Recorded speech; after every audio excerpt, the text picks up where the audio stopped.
What's going on, fam? It's your man VKJ. We are back with another live event. Are you ready? Are you set to go? I'm ready. Are you ready?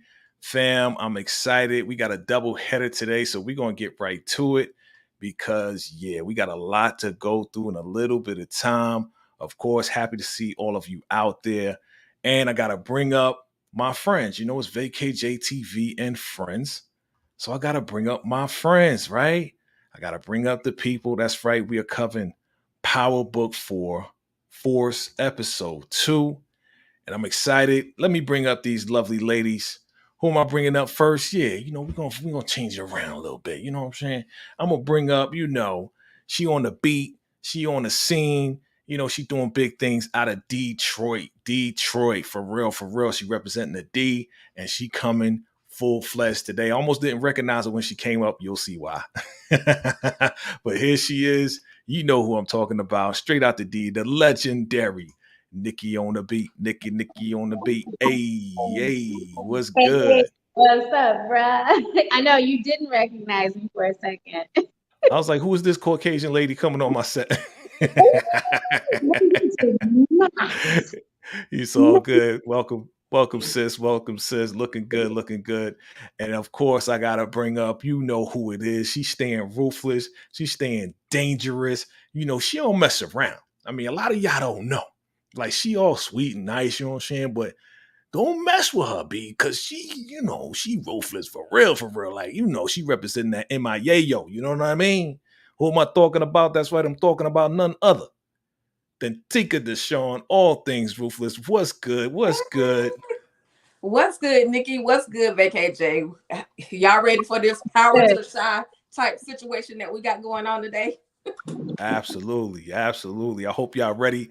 Let's shout out the people. Let's shout out the folks. Family, if you just joined us, definitely hit that like button and absolutely shout yourselves out. Definitely. What's going on, Daria? How you doing? I see you. I see you. What's good? And yeah, who else do we have? That's right. Candy Love is in the building. What's going on, Candy Love? Hey, listen, I'm waiting for that channel. I'm waiting for you to jump off the porch for real. We waiting to see what's going on with Candy Love and what she gonna be bringing to the YouTube streets for real. What's going on? I see Connie's in the building. Hey, Connie McCracklin. I like that last name, McCracklin. You know what I'm saying? It's always cracking with the McCracklin. Hey, that's a boss right there. What's good, Connie? That's a BO double to the SSSS. Oh, shoot. Like H2D Entertainment. Hey, oh shoot, H2D Entertainment is in the building representing. Okay. What's good, Miss McCracklin? All right, I like that name though. It's like fire, like it's cracking with Miss McCracklin. All right, that's right, Candy Love. We see you. We see you. It's time. Listen, Candy Love. You know we got love for you. You know we're gonna support you. You know that. So definitely go ahead. Let's get this thing popping. Start that YouTube channel. You know what I'm saying? You know we're going to support you. You already know that. You already know that. All right. Y'all ready to get into this? Let's go. Okay. So listen, there's a lot going on the scene. I mean, this weekend was kind of crazy. There's a lot to talk about. So we got a little bit of current events that we're going to do in this session. And then we're going to do a little bit. I'm going to hold the rest for the next session we do with the Shy because it's a lot going on. So y'all know what it is. It is time for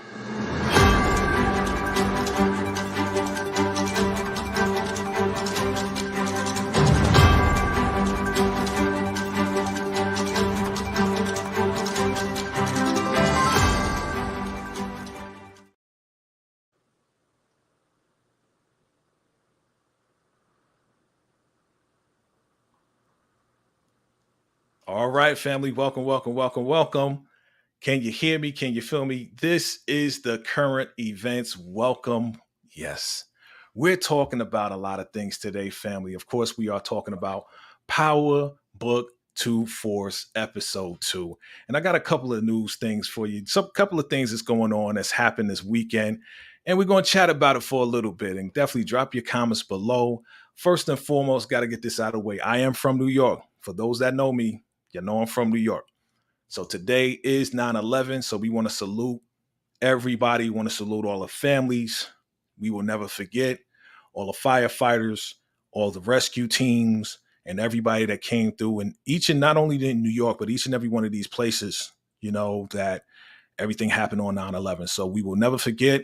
We definitely want to show love to all the families out there still suffering till this day, right? And everybody that survived that. All right. I mean, I remember being there, and I was in New York at the time, but I was nowhere near the city. And my boy, he lived in Brooklyn, and he was on the roof, and he called me. He said, "Yo, bro, turn on the TV." And I turned on the TV, and I saw all these, things going on. I saw the buildings on fire. And I was like, "What is this, a movie?" He's like, "Nah, bro, this is the real thing. I'm on the roof in Brooklyn, and papers are flying all over." So it was like a nightmare in real life. So, I was there, and again, I'm praying for everybody that was there, and they went through that, and the survivors, because there's a lot of firefighters and rescue people that sacrificed their life to save a lot of folks, and there was a lot of folks that passed as well. So 9/11, we will never forget. All right, fam. So the next news. Oh, I'm sorry. Before I move on, did y'all want to say anything? Want to add anything? Oh, yeah. I was actually, what you're saying, I was actually supposed to be in New York. I was actually on the tour for Chicago the Musical, Bob Fosse's Tony Award-winning show.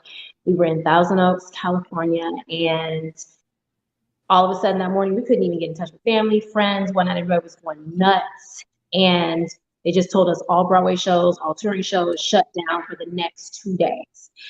And our load-in crew was loading into the theater as it was happening. And Ingrid Kotke, our stage manager, who I just saw, actually just put in a VHS tape in the VCR, literally, and filmed what was going on. And they just stopped what they were doing. And I got in touch with my mom, because my mom, of course, was here in Detroit.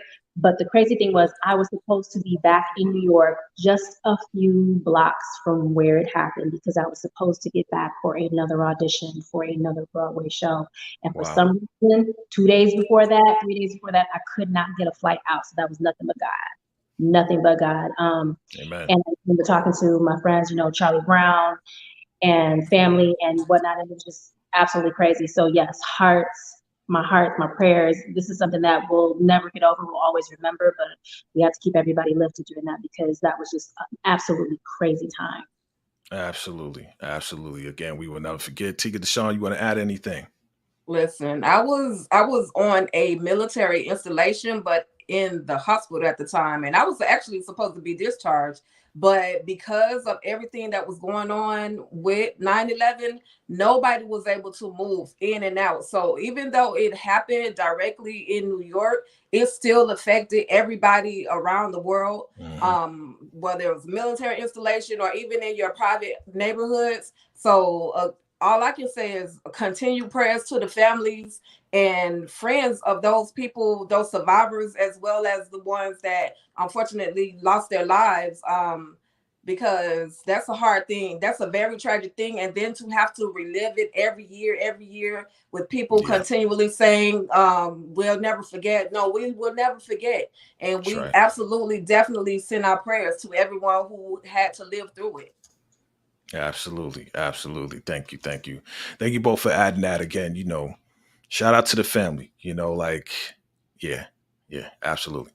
All right, fam, let's get on to the other news. And other news, again, we are reporting according to the source, right? According to the source, Neo's not in the news, but Neo's ex is being arrested for helping her son fight another child at the bus stop. Allegedly, like, this went down, and like, she was helping her son. I guess somebody was picking on her son, and she was helping her son. I guess she was jumping in there doing something. This is kind of crazy. What are your thoughts on this wildness right here? Anybody? I'll jump in real quick.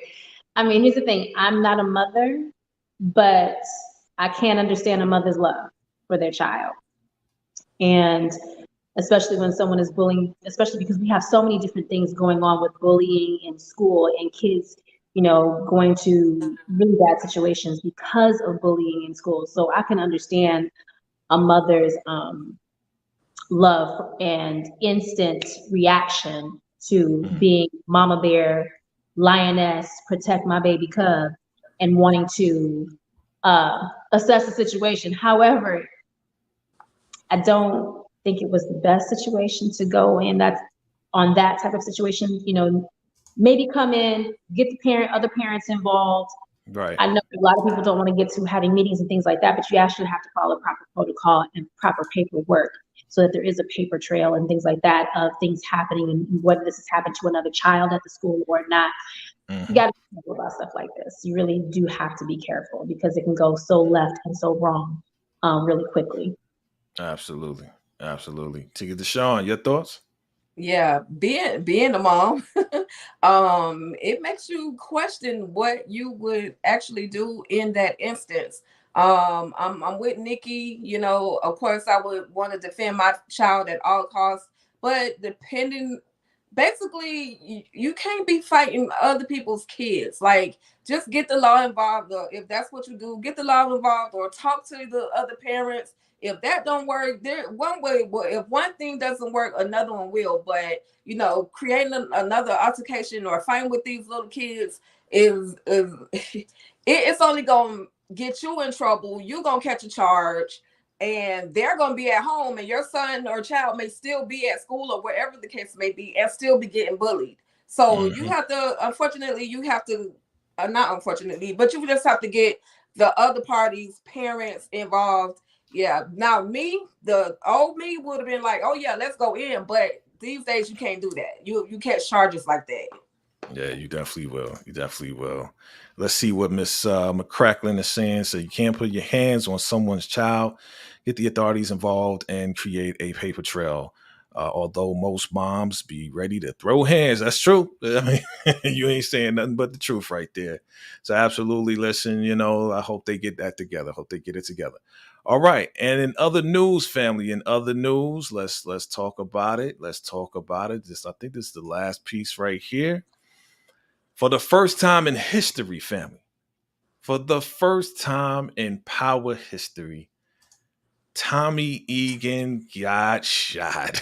That's right. Tommy Egan finally got a little round, and yeah, he was down for the very first time, family. So, we're going to get into your thoughts about that, but shout out to my brother Brillo for sending me these pics. Yeah, he's never been shot before, but he doesn't look like he's doing a great job as far as being shot. But we're going to get into that. All right, family. So yes, that's right. First time in history. So this marks the history in power in the Power universe that Tommy finally got hit. But we're going to get into episode 2, fam. But for right now, that is the news. We'll be right back.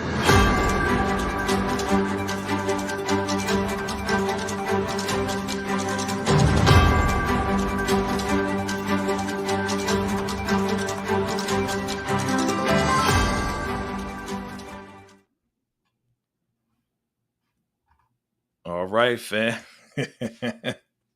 We are back, family, to cover Power Book 4 Force.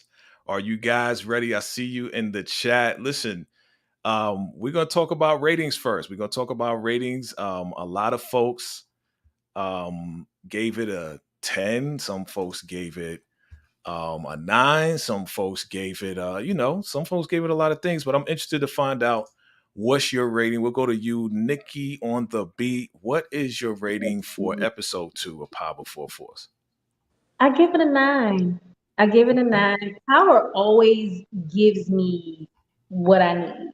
Like storyline, it gives you the meat and potatoes. It gives you that sink your teeth into it. It gives you your surprises. Trust me, yes, I was about to pass out when I saw that Tommy got hit. Okay. I was about to leave myself. I was like, wait, no. Right. And you're right. It is the first time we've ever seen him get hit. Yeah. That's the very first time. I can't believe that. But Power never disappoints. Never disappoints me. Even when it's in the in-between stages of going from one episode to the next and getting to the middle storylines and middle season episodes. This gave it to me. Like, it's really unfolding everything, but it's hitting you hard, and then you're getting surprises at just when you get adjusted to one scene, and then you turn around, you're like, oh shoot, dang, that just happened. So it's giving it to you on whoever the writers are on Power. You guys need to teach a workshop. Teach a workshop, please. Please teach a workshop so that people can understand how to set up shows so that you're always getting the fire, whether it's the beginning of the season or the middle of the season or the end of the season. Gotcha. All right. Tika Deshawn, all things ruthless. What do you rate episode 2 of Power Four Force?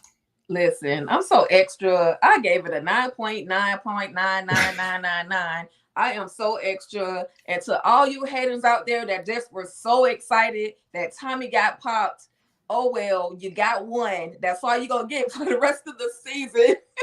we not with Tommy getting popped again. That's all I'm saying. But I absolutely, you know my reaction. I absolutely enjoyed the episode. I was lifted, like had my head on the swivel, like watch your back, Tommy, like do this, like I'm literally talking to him through the screen. So I absolutely loved it. 9.9. Okay. I'm gonna give it a solid 9. A lot of great stuff popped off. I mean, Tommy with his master plan. The first interaction of Maria and Tommy. And definitely my man Diamond finally getting it in. You know what I'm saying? Finally getting the clapping of the cheekage that he deserves to get. You know what I'm saying? So we're gonna go to a new segment of the show, and I call this Greatest Surprise and Greatest Disappointment. So I know we only 2 episodes in, but I want to hear your thoughts. What do you feel is the greatest surprise based on the character, right? Or what's the greatest disappointment from a character? All right, I'm going to go through a couple of names so you won't have to be like, I don't know, right? So let's go through this. I'm going to start off with this right here. What was your greatest surprise about Jenard or greatest disappointment about Diamond? Either way. We'll start with you, Nikki. You seem excited. Oh, greatest surprise about Jenard. Oh, was the fact that if you caught him in that scene where his brother finally came to visit him and was letting him know what was up, if he touched Tommy, what was going to happen. Jenard, gives this whole machismo and bravado that, he's got everything together and he's calling the shots, but he really knows he's writing checks that his tail can't cash right now. He knows that. So the greatest surprise for me was him finally showing, even to us, the audience, that, dang, you know what? I might not be as set as I think I am. Because right. He off that way. Diamond, I don't have any disappointments yet about Diamond. This episode, I mean, you can say greatest surprise either way. Diamond, I was like, oh yes. I have. It was good to see Diamond in that. But if you notice, Diamond is kind of almost, I don't want to say totally, but almost a reinvented Ghost. Because if you listen to what Tommy said to him, he was like, yo, my old partner used to say that to me. So it's like Diamond is even now kind of keeping Tommy in check and kind of pulling the reins a bit, saying, whoa, wait a minute, we can't be doing all this. Like, we need to do this, and this. So yeah, he's trying. He's kind of like the voice of reason, which is what I like to say. Right. That's what I like to say too. Okay. Tika Deshawn, the greatest surprise or greatest disappointment, either one, Jenard or Diamond. Okay. I didn't have any disappointments, but I will say that the greatest surprise was the fact that Diamond was getting it in with the popo. Like, what? Go there. Like, what? like, so this is how you made it through your time in lockup, lockdown. So this is how it all went down. So that was definitely my greatest surprise. Because I thought he was just so straight laced and trying to stay out of trouble, but hey, he had to survive in while doing time. Okay. Yeah, I want to say my greatest surprise was Diamond definitely would, my greatest surprise, I could roll with you on that one, because Diamond was all about, the last girl that he was with, but once he got that text message, like, it's over, I can't do this life, I was kind of surprised. It wasn't just one, it was 2. He had 2. He had in the beginning of the episode, and then in the middle, my man had the CO. It was like, okay. My greatest disappointment on Jenard is the fact that, he really doesn't get it. He's just he's using his machismo. He's just like, his ego is in the way. You know what I'm saying? I'm disappointed at the fact that he's not seeing this way sooner. He had to allow his brother to come and tell him the truth. Like, bro, you in a losing battle, man. Like, just stop while you ahead. So I'm kind of disappointed in Jannard. I'm also disappointed in Jannard at the fact that, he's taking money from this girl and he pretty much selling his sausage for money. That's what he's doing. You know what I'm saying? She's like, I'm not, making dinner. What you want to eat? Oh, I want to eat you. I was like, come on, man. He's like, kind of like you know what I'm saying? Like he's selling whatever he's doing. All right. Let's move on. Let's say Miguel and Merkovich. What's your greatest surprise or your greatest disappointment in either one? We'll start with you, Tika. I thought Miguel. So my I guess as in disappointed, I thought that Miguel was like actually the boss, but we come to find out that he has another boss that's on top of him, that's running him and telling him, hey, you got to move this type of way. There's no war between you and the Serbs. Like, you're doing what I tell you to do when I tell you to do it. So I was like thinking he was getting ready to pop off with that whole situation, but come to find out he got a boss that's bigger than him. So, and not just his grandmama, not just his abuelita, but he's got this other guy that's running and telling him what he needs to do. Right. So that was my disappointment with Miguel. Okay. But I'm still loving the character. Okay. What about Merkovich? Anything on Merkovich? Merkovich does not surprise me with anything. There's no disappointments or surprises. He just doesn't surprise me. Like, if you owe him, he's coming to collect. That's literally what you can expect from Merkovich. So nothing too major right there. Okay. I'm disappointed in Merkovich because, I mean, him squeezing Jannard the way that he's doing, that's like, come on, dog. Like, Jannard, Jannard is not the number one in CBI or any crew that he starts, and he's going to tell you that this is your territory. Like, come on, dog. Like, Jannard don't call shots. So I'm disappointed in Merkovich for even believing that. But then he's squeezing money out of him too. You know what I'm saying? So, okay. Nikki, what was your greatest surprise and your greatest disappointment? Yeah, same thing. I thought that Jannard was small time potatoes for him to be squeezing Jannard like that. Like, Jannard can't really do anything for you. He's basically a middleman's middleman. Basically is what he is. Miguel, I was definitely surprised because, especially from the first episode to the second episode, like, our first introduction to Miguel was so hardcore. Right. I mean, you see him torturing the one guy, then it's just like, oh my gosh. And the thing is, you're thinking that he is really the FA in charge. And he really isn't. It's his abuelita that's in charge. And it's like, and then when she stepped out, that vintage hotness that she stepped out of, I was like, oh, that's the boss right there. You could tell she walks like a boss. She enters like a boss. She stands like a boss. Even with her sitting at the table with him, she didn't have to really raise her voice, but she got her point across of what needed to be done and how it needed to be done, and don't think he was going to veer off the beaten path from what she just said. So she's really the boss. Right. Yeah.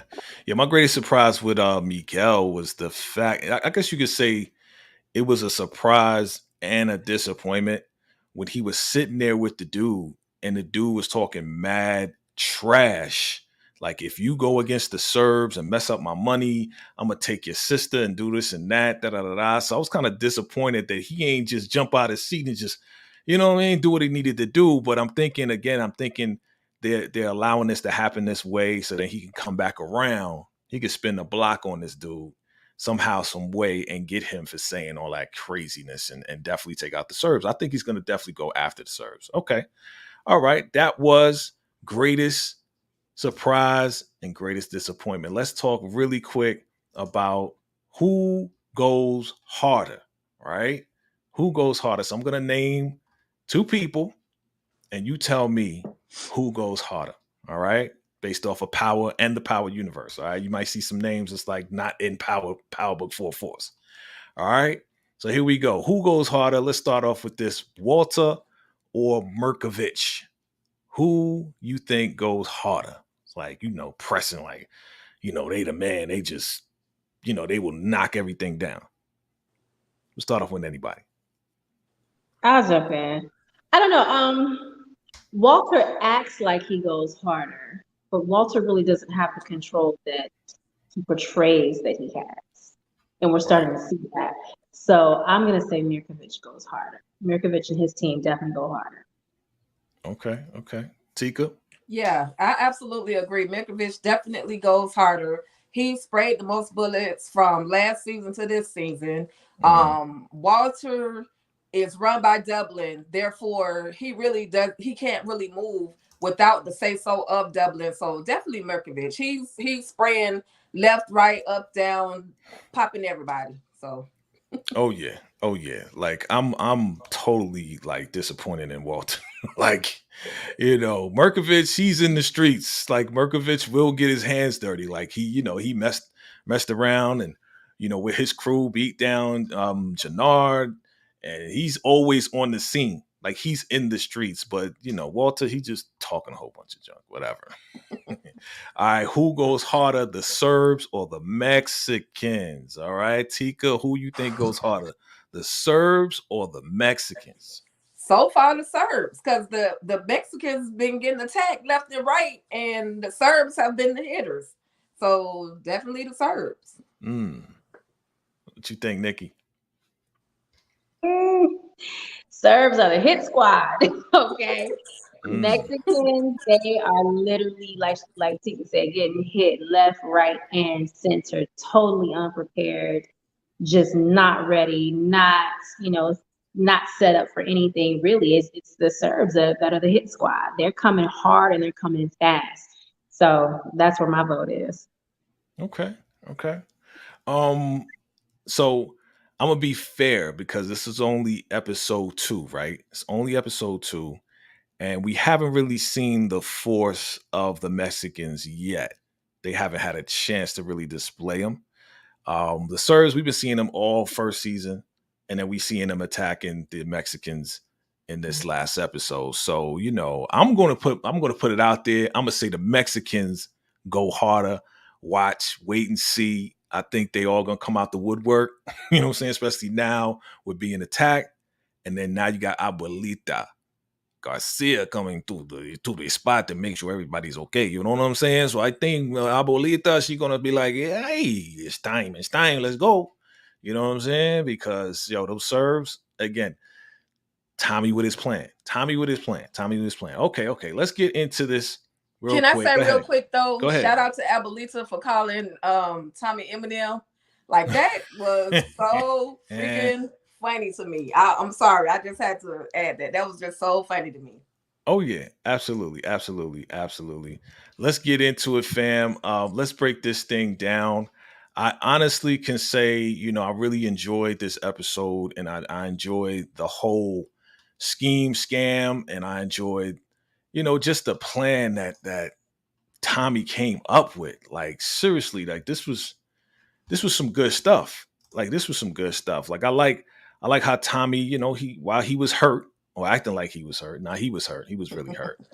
Right? He was really listening and staying in tune and everything with, what they were saying. I just find it funny that they was talking English, while they were in the spot, and it was good to see these two together. What do you think about this? Like, I believe that Tommy has to work to get his skins now. You know what I'm saying? Like Diamond is getting more skins than Tommy. You know what I mean?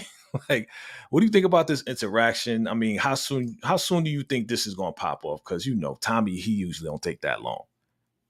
Tika. I mean, there's clearly an attraction between the two. He likes her eyes, she likes his eyes. There's clearly an attraction, and they both made it known. Right. It's just a matter of time. How much closer is she willing to get to Tommy? Considering, especially now, the fact that she knows exactly what he's doing. She's seen him get popped, or she's had to stitch him up. So who knows? It may actually be a turn on for her. She wants the good guy, but we'll just have to wait and see. Yeah. Nikki, when you think this is going to pop off? Next episode after that? I mean, I think it's getting close. I think it's getting close. I would say let's give it mid-season because she's a different kind of woman. That he's never dealt with before, really. At least that we've seen. so far. Right. Like she already told him from the beginning, like, if you're involved in anything with my brother, like, you need to stay far away.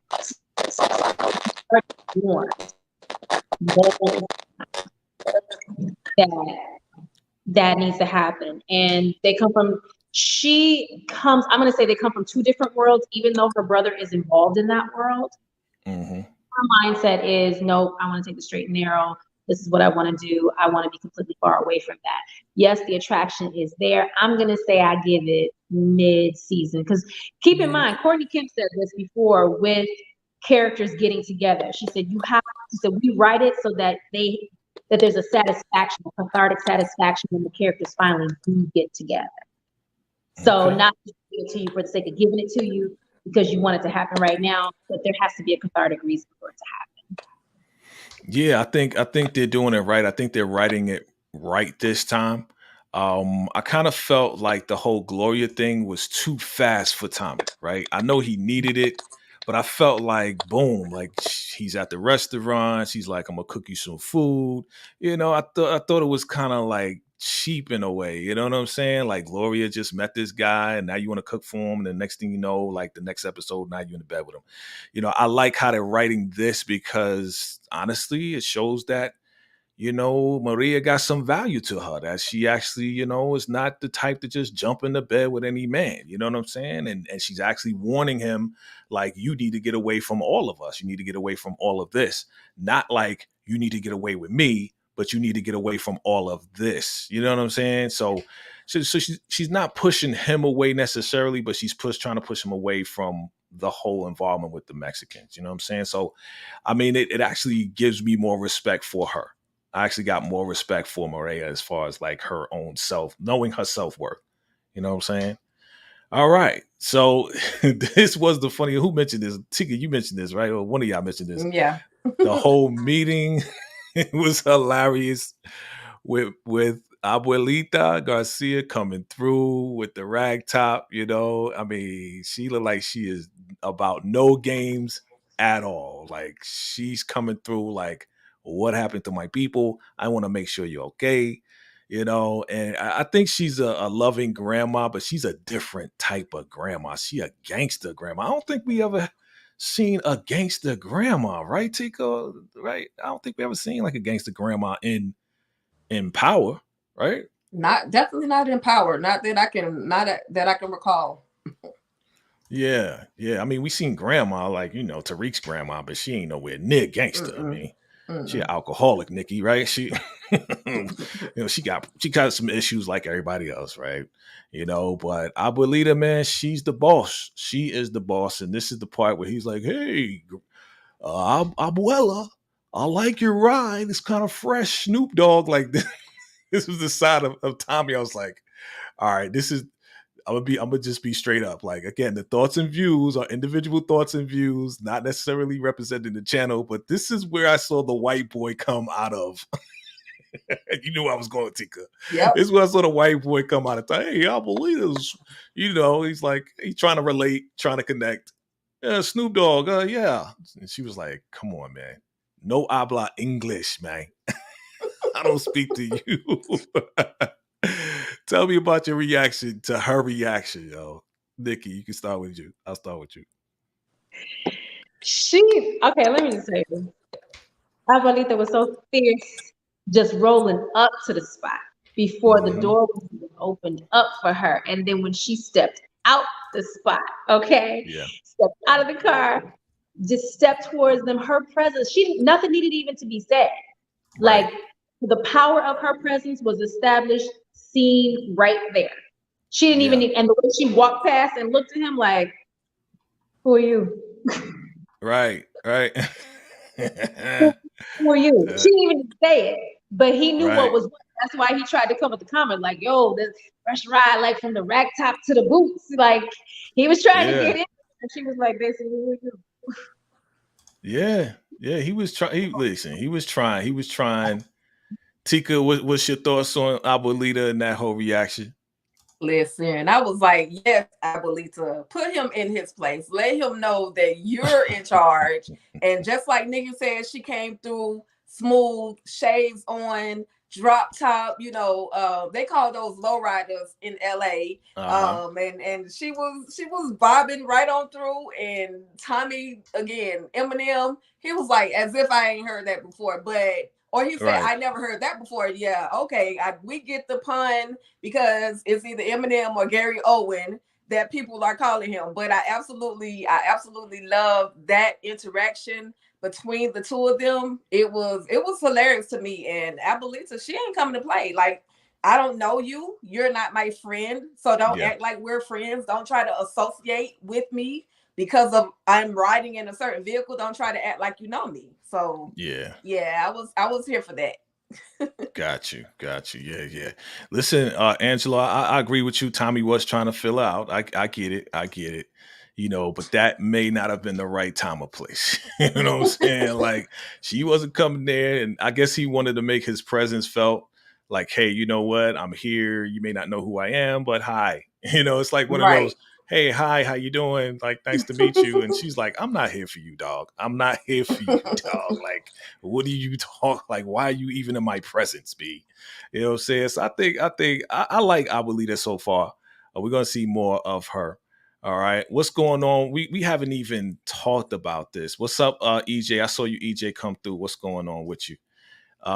Let's talk about Stacey. I call her what? Stacey Adams, right? Yeah, Stacey Marks. Stacey Marks. I was like, talk about the shoe. About the lady out the whole shoe, name brand. I call her Stacey Adams. But Stacey is real gun ho about getting this task force, man. Like, and shout out again, that's Dre from The Chi. Shout out to, the actress, because she's playing both roles. She's doing it very well. And she really wants this task force to go down. They are not feeling her at all. They're like, yeah, you got to get this, you got to get that, So, like we were introduced to Bobby. Let's go back a little bit. Bobby in the beginning, right? Bobby is her husband, right? Bobby is her husband. This is the guy right here. This is Bobby. And he seems to be like the captain or whatever, but he's like a no nonsense type of guy. Like, he knows the streets and everything else like that, So, hey, this is going to happen based off of the end, right? We know what happened at the end. But I think he's going to be a problem for Tommy. He's going to be a problem for Tommy, for real. Okay, let's move on. Let's talk. Can I say yes, real quick? Yeah. I see why the nobody's really messing with her. Like, I see why nobody's really messing with Marks, because we find out that she tried to take a whole police force down for their misconduct. So that's why nobody's really messing with her, not the mayor, not anybody. So, I thought it was, important that we know why nobody wants to really form a task force with her specifically. Good stuff. We know you do your recon work. Good stuff, Tika Deshawn. All right. Absolutely. So, we'll see what goes down. I already know it's going to happen, though. We know it's going to happen. We know it's going to go down. Let's talk about Little K, man. Little K, he's a problem. Like, that last episode, he tried to spray at Tommy. Right? Now, Jannard already told him, like, yo, back down. When it's time to make a move, I'll let you know. But turn around, he sprayed at Tommy and then took out that little girl. Like, come on, talk to me about this guy right here. And specifically, I want y'all to give me your thoughts about him talking to, specifically, Jannard's girlfriend. And that's his girlfriend, right? Shanti's his girlfriend. Talk to me. We'll start with you, Nikki. What are your thoughts on this Little K guy, man? Little K is a big problem. Let's say that. Yeah. A huge problem. Number one, hood rule number one, you're not talking to your homie's girl on any type of business without your homie present. That's big thing right there. Also, but you heard Jannard call them insubordinates. So they're all kind of doing their own thing. They're all kind of like marching to the beat of their own drum, even though they're kind of under Jannard. Yeah. They also want to get their rocks off, popping somebody off. That's basically what they're doing. So he doesn't really, like we said before, he doesn't have the control over them like he would like to think he does. So, when that happens, and that's happening inside your crew. And then we already have a situation where it's a treason type of a situation where now CBI is split, and some are under Diamond, some are under Jannard, and really some really just want whatever is the best deal they can get. They're not really loyal to either one of them. Case in point, Chewy. Yeah. I mean, that's self-explanatory right there. So they are a bit, not even a little bit, a bit insubordinate.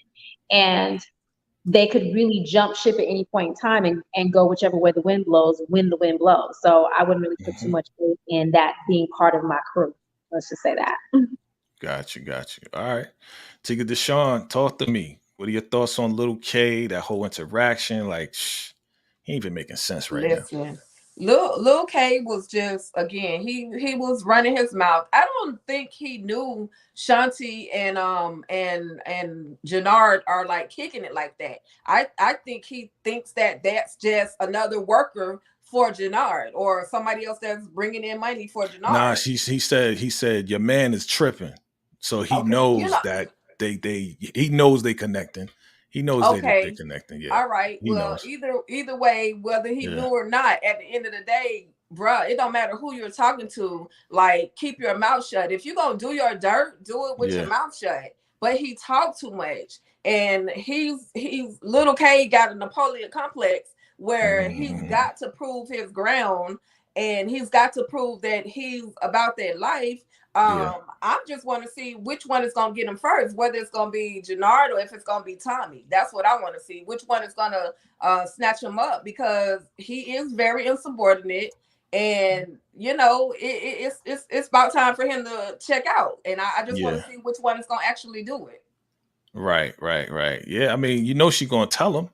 You already know she going to let him know, and she did. She did let him know, like, hey, you know what? I don't mean to spoil the mood or whatever. I know you just, you know, ate the groceries and all of that, but listen, your boys is definitely, you know, committing treason against you. So you need to straighten that out. You know what I'm saying? I mean, she's a ride or die though, which I like. I like that about her. You know, somebody says she's the real MVP, and I definitely give it to her for, you know, trying to hold him down, even though, like, she clearly sees that he's not on top like that. You know what I'm saying? So she's a good woman trying to support her man. You know what I'm saying? And it looked like she always liked him, and he's finally just kind of like giving her the time of day, you know, especially when she's giving up the dough. You know what I'm saying? Especially when you're giving up the money, you know? So, yep. Anything else stand out to you guys? This part with these guys, I'm kind of tired of them, to be honest with you. To be honest, I'm kind of tired of them. I want the Flynn's are not strong. They're super weak right now. You know what I'm saying? So they were never really that strong. they weren't. And I'm so over Claudia right now. Please, can please hurry up and find out what she did? Yeah. Please. So we can move on from this. It's gonna happen. It's going to happen. Never really had control of his kids anyway. We saw that from the beginning. They're both kind of jockeying for position with dad. Claudia, we already know the situation with that. I mean, that was a dope move though on Tommy's part though, to kind of get Dahlia put out there with bootleg versions. It was. That was but Claudia is not as strong and powerful and in position like they were portraying her at first. Like, we thought she really was the brains behind the whole operation. The whole operation is going to hell in a handbasket with gasoline draws right now. So as we just saw with the situation where she was basically getting her a little masculine taste, we'll say. Masculine taste. Okay. Tika Deshawn, talk to me. She doesn't. Yeah. Tika, what's your thoughts on the Flynn's? Because I'm tired of them, tired of this storyline. What's up? Yeah, they're fighting each other. They can't get along long enough to actually have a decent organization, even if they wanted to. They definitely don't love their father. However, Claudia is actually the one that's really trying to get the business, and Vic, he could care less about the business. He just wants to kind of move on. Yeah, he wants some shape, form, or fashion of power, but he doesn't want to do it with his father. And I know we're going to see later on where he's going to be definitely trying to take out his father from with the business from within, as opposed to just outright doing it. And that daddy is just like so disrespectful to Claudia. Told her she don't have any nuts, and I mean, can I say that? You can she say don't nuts. have any cojones or nothing, like just straight up disrespectful. And she's like, I don't want those. I just want, my position. And so it's just, I'm over Walter Flynn since season 1. I was looking forward to him being on his I was looking forward to him being in the hospital somewhere, coughing a little bit more, but they keep keeping him around for some reason. Yeah. We thought he was on his way out, but he ain't going nowhere, it looks like. And he keeps playing Claudia. Come on, ain't what they say, ain't nothing worse than a woman scorned, man. And I think she's at that point where she is going to flip the that. first season when he had her meet with the alderman and he told her to put a little sugar on it. That's basically all he was using his daughter for. Oh yeah. I can't even sugar. Yeah, he's a piece of doo-doo. Okay, we know that. He's a piece of doo-doo. Let's wrap this up with this mega plan that I thought was pretty genius, where Tommy and the crew, they go get 2 Serbs, they take them out, they get the bodies, they take the bodies with them, and then they go to the spot where the Mexicans got all this product. You see all that product that they had? Yo, they jacked them for all of that. It was a lot. Like, look at that. Crazy. That gotta be like almost, I don't want to say 2 tons. That's a lot. 2 tons is a lot, but that's a lot of product right there. You know what I'm saying? And they jacked them, and then they planted the Serbs, which is genius, because now, this guy right here, like I said, watch out for this guy, because he a little bit too excited, man. You need to be cool, man. You know what I'm saying? I don't want you skimming off the top. He look like that type. You know what I'm saying? But like this again, shout out to my man Brillo with his segment called Point Out the Goofy. We was laughing about this when I was on his show. And this was kind of goofy when dude was firing back. He ran out of bullets. And Tommy like punched him in the grill on a really goofy way. And then here comes Diamond running him over like it was a cartoon. You know what I'm saying? So, it was a pretty funny part. But yeah, they executed this plan really, really good. I really like how they played this out. What you think, Tika? Did they do a good job with this plan? Oh, most definitely. Like the war that Miguel and the family is trying to avoid, they've literally sparked that war. So what better way to do it than to make it seem as if the Serbs had something to do with taking their product? So yeah, definitely a genius idea. Definitely. Nikki, your thoughts on it? I loved it. It was a bit of comic relief too, even though it's so serious and so hardcore and so intense. A lot of times with power, even in the midst of that scene, that's called genius writing too, especially from the writers team, and especially from the actors, the way that they can see the nuggets and the nuances in the writing and turn that into even a comedic type of situation, even though it's so intense. So that's just talent all around the board. So like I said, writers on Power, please do a workshop, please. They doing well. I think they're doing well. They're doing way greater than last season. Again, last season, I know we had to wait, we had to be patient, we had to do this. But even some of the episodes, a few of the episodes was like, that's all right. It was just all right.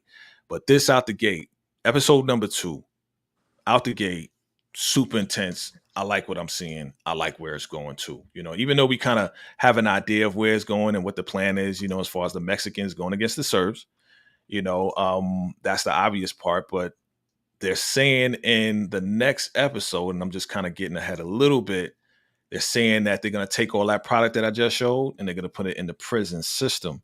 How do you think they're going to get it into the prison system if y'all want to expand on that? I mean, it's easy to get the CO to take some stuff in there. I mean, it's easy to throw some stuff over a gate. It's easy to put it in a basketball and toss it over the gate of a prison, the guard line. You know what I mean? There's multiple ways, and there's very vulnerable people that will take money to get that product in there. They can also put it in the little ramen noodles, the packaging. There's a way that makes it look like it's been sealed already. There's a way to get it in there. Look at you. Coming from 10 the years CEO. DDC. That's it. I never did it. Right. Of course you ain't do it. Nah. We know you ain't do it, Tika. Nah. Definitely not you. Not Tika Deshawn, all things ruthless. We ain't claiming It was my that. job to investigate when stuff like that happened. Oh yeah. No, I get it. I definitely get it. And yeah, I mean, coming from your perspective, listen, I believe you. I believe all the crazy things that they try to do, put it in a Bible. You know what I'm saying? I want to give him a Bible, so he can make his prayers, right? Or I got a package, but of course they check the packages. But there's so many ways to get it through. And Nikki on the beat, your final thoughts as we wrap this up and get ready for our next session. I'm just saying, I'm so in love with this season. Of course, I am, like, straight out the gate, just in love with the writing, with the nuances, with the new faces that we're seeing, the level of talent, the level of skill. They brought it. Like, this is how you kick open a season.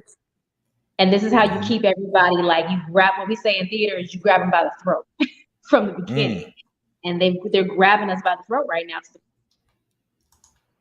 Uh-oh. Like, it's crazy. It's bananas, just the way everything's being laid out. And you can tell that they really, really put some thought into the writing this season, but also the new characters and how they were going to be woven in, and what type of, because remember, if you go back to anything that you've ever seen Courtney Kemp always talk about with power, with anything having to do with power, whether it's the other parts of the universe, it's always about who has the power. So that's kind of how they establish their writing.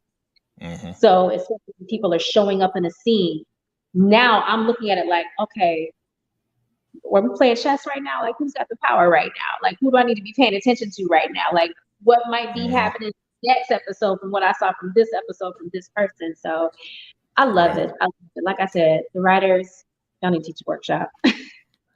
Yeah, they definitely doing their thing this season, and special shout out, to one of my favorite directors, Eve Rivera. Shout out to you. BX is in the building. New York is in the building.